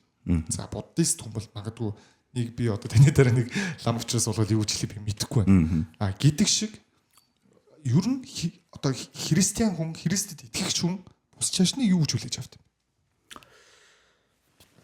Тэгэхээр Библийн яг нөгөө абсолют үнэн байдлын хувьд бол бид нар юу гэж үздэг вэ гэх юм бол бид нар өөрсдөө монотеист буюу ганц бурханд үзэлтэй, ганцхан бурхан байдаг. Тэгээд бид нар тэр бурханд итгэдэг гэж үздэг. За буддизмын хувьд бол пантеист буюу одоо олон бурхан байдгаа тий зөндөө олон бурхан байгаа гэж үздэг тийм үзэлтэй. За бөөгийн хувьд бол би сайн мэдэхгүй байна. Яг хөө таны хэлснээр бол за энэ ямар ч юуг үгүйсэгдэг вэ гэж ярьдаг юм байна тий. Тэгэхээр ер нь бол Библи бол үнэн болцохоор ганц байна л гэж хэлдэг. Есүс Христ би бол зам үнэн амь мөн гэж хэлсэн. Хинч надаар дамжилгүйгээр эцэгт хүрэхгүй гэсэн яг Есүс Христийг үнэн гэж хүлээн авах энэ бол тэр үнэн гэдэг нь худал хуурмагс байгаа шүү гэдгийг хэлжиж болно шүү дээ. Өчнөө бол худал хуурмаг дундаас үнэн зам бол энэ шүү гэдгийг ойлгох яг тийм итгэл үнэмшлийг хүнд санал болгодог. Хэрвээ хин нэг хүн Христэд итгэх юм бол тэр хүн би яг Христэд итгэдэг чөлөөт цагаар бол буддизмыг одоо шүтдэг гэж хэлж чадахгүй гэсэн үг. Тэгэх боломжгүй хэрвээ үнэхээр Христ итгэлийг хүлээж авъя гэх юм бол. Тэгэхээр Христ итгэл өөрөө хүнд яг үг гэхээр Христийг даг эсвэл үгүй гэсэн хоёрхан сонголт л өгнө. Бусад жишээ нь өөр сонголт өгж болно шүү дээ. За бөөгийн жишээ нь ингээ бүгдийг үгүйсэгдэггүй яалаа гэх юм бол за одоо би ингээ бөөд итгэдэг. Гэхдээ би яг хөө ингээд бас гэртээ сайхан хадаг яндар залтсан тийм байхад болох уу гэдэг юм бол болно л гэж хэлэх юм шиг байна зүгээр яг. Ер нь бол магадгүй тийм юм шиг үлээ. Гэртээ нэг загалмаатай өөрөө итгэгч юм байлаа ажил үйлсэнд бүтэхгүй нэг зан үйл хийлүүлэхээ очиод бол бөөгийн хувьд бол үгүйсэгдэггүй гэсэн тэр. Тийм тэгэхээр би ингээд нэг очирвандаа нэг залбирчдгийн тэгээд заримдаа яг уу Есүстэй залбирчдгийн гэхэд тийм үү болно гэсэн гэж ярина гэсэн үг шүү дээ. Христ итгэл бол за яг тийм бах зүгээр. За яг уу тэглээгээ бодъё л да мэдээж. Христ итгэл бол ерөөсөө тийм байхгүй. Бурхан бол цорын ганц байгаа. Хэрвээ хин нэг хүн Есүс Христэд итгэхийг хүсэх юм бол итгэхэр шийдэх юм бол тэр хүн Есүс Христийн гих ганцхан замаар алхаж чинь өөр зам ерөөсөө байхгүй. Нэгэсэндээ өөр бурхан шүтгэхгүй. Библиэлд бурханы мөн чанар гэлэхдээ бурхан бол хартай бурхан гэж хэлсэн. Яг энэ хартай гэдэг үг нь мэдээж яг Монголын одоо хартай эхнэр нөхрийн хар гэхээс бүр илүү өргөн утгатай. Тэр нь яг үг гэхээр бурхан бол хүнийг яг өөрийг нь одоо сонгодог байгаасаа гэж хүсдэг. Нэгэсэндээ яг өөрийнх нь үнэн гэдгийг ойлгож тэрийг ингээд бүр явуугаар сонгодог байгаасаа гэж хүсдэг. Эрүүл оюун ухаанаар сонгох гэдэг чинь яг үнэн гэдгийг хүлээн зөвшөөрөхгүй зүгээр юм хоёрын хооронд тийм итгэлийг нэг тийм одоо энэ бол зөв итгэл гэж юусоо хэлдэггүй. Тийм учраас хэрвээ яг Христ итгэгч хүний өнцгөөс ярих юм бол итгэдэг хүн бол бусад шашнуудыг үнэн худлын хэрвээ яг зарчмаар харах юм бол за энэ бол миний худлаа гэсэн листэнд тэр зам дээр л байна. Яг тэгэхээр би цорын ганц үнэн бурханд итгэсэн. Бусад бүхэл зам тэнд мянган зам байна уу хэд байна уу хамаагүй. Тэр бол миний хувьд бол худал зам гэж үзэх болно гэсэн үг. Тий. За. Соёлист энэ талаар нэлээд юм ярьчлаа тийм. Яг подкаст маань одоо сүүлийн үед баг шинжний подкаст л гэнэ. Одоо эх дугаар дээр нэг лам авчираа тэгээд тэгэх юм бол тэгээд сүүлийн дугаараа та гурыг гурвуулыг нь уулзуулж байгаа мэтгэлцээ зөхөж юм шиг. Ямар. Зүгээр яг тийм зүйл болохгүй л хальта. Гэхдээ ямар нэгэн байдлаар зүгээр нэг аргумент тавьж хагаад гурван талаас нь ярья гэдэг ч юм уу. Иймэрхүү зүйл хэрвээ болохоор болвол одоо мэдээж 21-р зам медиа маш хөгжсөн тийм. Хүмүүс зүгээр яг үнэн зөв буруу гэдгээ чат GPT юм эсвэл шууд ингээд бүх юмнаас сонсох боломжтой болсон. Тэнгүүд тийм шүү дээ. Магадгүй сонирхолтойгоор зүгээр нэг лам дуудаа нэг бөө дууж байгаа. Магадгүй нэг исламын шиндээ дууж байгаа ч юм уу тийм. Нэг аргумент тавьж хагаад бүнэр өөрсдийнхөө үзэл бодлыг илэрхийлэх ер нь боломжтой юу? Бодгийн тэгэл контент бүтээж байгаа хүн ингмээр байна гэл гэх юм бол болно шүү дээ. Гэхдээ би бол ингээл Христийнхнийг төлөөлөөл сууж идэг нэг мундаг хүн шүү дээ. Зөндөө хүмүүс байгаа гэж байна. Тэн зөндөө хүмүүс байлгүй байх уу. Би ч яг зүгээр UBTC гээд Библийн сургуульд Библи судлалын магистраар төгссөн. Тэгээд яг тэр одоо мэдлэгийнхаа хүрээнд л ерөнхийдөө Библиэл ярьж байна. Бусад шашны талаар бол ерөөсөө судлаагүй учраас тэнд ингээд ийм байдгийн. Тэр нь бол ийм гэж сайн ярьж чадахгүй. Сүүлийн хааста яг асуултаа асууч. Би яг нөгөө нэг юм сонирхож дуусаагүй дууссан л байна тий. За яг чи өөрөө болгоно гэвэл яг нөгөө нэг юу вэ гэхээр одоо исламын шин Коран судар дээрээс ингэт юм билээ. Есүс гэж байдаг. Есүсийг бүр байдгийг хүлээн зөвшөөрд юм бэл. Тэнгүүд нөгөө нэг юу лээ би одоо сайн жоо мартаад ич магадгүй. Авраам гэдэг хүнээс гарсан хүүхэд ч үлээ мэдгүй ямар ч сан Христийг хүлээн зөвшөөрд юм мөртлөө арай өөр хүнээр ингээд дамжуулан явагдсан юм шүү. Тийм бас. Тийм. Христийг яг бурхан гэж бол хүлээн зөвшөөрөхгүй байгаа. Тийм. Бурхан гэж хүлээн зөвшөөрдөг. Бас нэг юм илч маягийн л гэж хүлээн зөвшөөрж байгаа баг. Авраам гэж хүн Ишмаил бол Исаак гэж хоёр үтэй байсан. За тэгээ Ишмаил гэж хүний үр сад бол ер нь дэлхий дээр их бас би чиний уруудмыг их хүчрэхэг болгоно. Тэгээд чиний уруудам одоо хүмүүсийг цогтөг те. Тэгээд нэг юм одоо ямар гэдэг үлээ нэг юм дүрслэл байд юм Эхлэл номон дээр. Тэгж хэлээд Хагаар гэдэг яг нөгөө Ишмаилийн ээжд нь бурхан яг тийм юу хэлдэг байхгүй юу? Одоо за яг түүхийн ярих юм бол Хагаар гэдэг эмэгтэй нөгөө гэрээсээ хөөгдөөд Авраамын одоо татвар юм байсан байхгүй юу? Тэгээд жирэмсэн гэрээсээ хөөгдөөд байжсэн чинь бурхны тэнгэрлэгч түүнтэй уулзаад Хагаараа буцаж очиод эзэгтэйдээ захирагдаа. Эзэгтэй нь одоо нөгөө Сара гэдэг Авраамын яг ориг эхнэр нь байсан гэсэн үг. Тэгээд Хагаар нь жирэмсэн болчингууд нөгөө өөрөө жирэмсэн биш учраас Хагаарт жоох атаархсан уу те. Тэгээд Хагаартай ширүүн харьцсан тийм буруу зүйл хийсэн. Тэрнээс болоод Хагаар гарсан. Гэтэл яасан бурхан Хагаарыг за одоо буцаж очио те. Одоо чиний хөвлөд хүү байна. Чи тэр хүү бол тэр хүүг би одоо агуу үндэстэн болгоно. Тэр хүн бол ингээд юм бусдыг цогтөг юм зэрлэг юуны ивэр шиг гэдэг үлээдээ тэр зүрлэлийн мартсан биш үү? Нэг тийм үндэстэн болно гэдэг байхгүй. Тэг яг тэр Ишмаилийн удмаас гарсан ерөнхийдөө ингээ үр удам явсараад одоогийн одоо тэр Палестин хаваар нутгалж байгаа ер нь исламын шинтэй хүмүүс гэж хэлж болох байхаа. Тэг хүмүүс тэд нар бол яг тэгж үздэг байх шүү дээ. За юу бүр одоо явсараа нэг нэвтрүүлгийн ивент хийж мартчих. За юу SV подкастын ерөнхий ивент тац мэдчихлээ баг. SV брендийн бүтээгдэхүүн тэгээд бас өнөөдрөөс танд пампан чипсийг задлаад тавьчих гэж бодлоо. Тэгээд бас амсаад үзээрэй. Хабиас нэг таньс нэг ганц хүсчий. Одоо нэг киночдын баг бүх кинонууд эхлэхдээ сайн байцгаана уу киночтаа гэж хэлдэг те. За яг тэрийг одоо нэг биднэрт нэг яг амдэр нэг хэлээд үү яг хойно нэг иймэрхүү байдгийг шүү те. Одоо яг подкастын үеэр сайн байцгаана киночтой одоо хойноос нь юу гэдэг чинь те. Миний би одоо өнөөдөр SV подкаст оролцож байна гэдэг ч юм уу. Тийм тиймэрхүү хэлээр нэг хэлээд өгчдөг. За тэгээ. Тэгээд яг хоо камерны микрофоны цаана ямар хөө харагддаг вэ гэх юм бол нэг иймэрхүү нөхөр сууж шин. Тэгээд дээрээс харуул юм гэдэг шиг. Тийм. Гэхдээ дээрээс тэр ч удаа хайшаа битээ. За микрофоны ард нэг ингэж суугаал. Тэгэл яриш шүтээ унши шүтээ бас те нэг битсэн юм аа. Одоо шүтээ хэлчихвэ. Тэг. Сайн байцгаана уу киночтой. Өнөөдөр SV подкастта оролцож байна. Тэгээд киночт маань SV подкастыг шинтэ үзээрэй. За баярлалаа. Ерөөсөө гоё юм байна. Үнэхээр их баярлалаа хаа. За баярлалаа. За тэгээд нэвтрүүлэг маань үгс дууссан мэт. Гэтэ яг манайх YouTube дээр бүтнээр нь оруулж байна. Тэгээд цаашаал монтажтай өгдөгөөс ямар ч бүтэн дугаарыг үл ингэж бүтнээр нь монтаж өгөөр л хүмүүс үзэх гэсэн YouTube суугаас минь үзээрэй. За өнөөдөр бас гарын бэлэг байгаа SV брендийн. За манай нөгөө нэг SV rice гэх потато болсон. За яг нөгөө нэг Japanica дээд сортын будаа байгаа. Жилдээ нэг л удаа тарьж ургалдаг. За танаа гэр бүлийн бас цааш сонголт болохгүй гэдэг хэлжээ. За мөн чанганцны SV компот байна. За SV макарон бичэн байна. За SV juice байна. Мэдчлэн гарын бэлэг багтсан байна. Тэгээд би бас нөгөө зочдод болгондоо л хэлтийм байхаа нөгөө нэг. За энэ хүн нөгөө гарын бэлэг маань цаашдаа одоо уут нь их гоё. Тэгээд өглөө болгоно талхсан үндэ гардаг уут нь байгаасаа гэж өрөөгөөд өгдөг байгаа. За баярлалаа. Вау, ямар хүнд юм бэ. Бид нар ч бас нөгөө манай найз чинь гоё танаа Sweet Raisins компанид ажилладаг. Тэгээ намайг ч ураг хүчээр чи хүрээдэр гээд сайхан дуудаа тавиад. Тэглээ юм байна. Яг бид нар бас нөгөө киноч дээр нэг юм гоё SV брендийн бэлгийг нэг өгчээсэн шүү дээ. Тэгээ бас юм гоё ууттай нэг давуу ууттай сайхан бэлэг байсан. Тий. Тэгээ компот интрол нэр янзын хамттай шүү. За баярлалаа. Маш их баярлалаа. Би нөгөө лавгаахыг гуугаад байгаа нь болохоор би одоо хойно баг биелэх хүчсэн шүү. Хатаас яаж хийж байгаа л авиатрээ гуйжсэн үн нь бол би байгаа шүү хаа. За баярлалаа. За маш их баярлалаа. Тийм. Нэг мэдгэл ингээд цаг өнгөрчт юм уу? Тийм нэг л байх. За SV подкастын 15 дахь 2 дугаар төрлийн 15 дахь дугаар энэ үрээд манайхаа өндөрлж чинь тэгээд энэ удаагийн дугаарын зочноор киночд YouTube сувгийн за контент бүтээгч буян шиг ах хоёрж оролцлоо. Эх 7 хоног дахиад өөр сонирхолтой зочинтойгоор уулзцаая.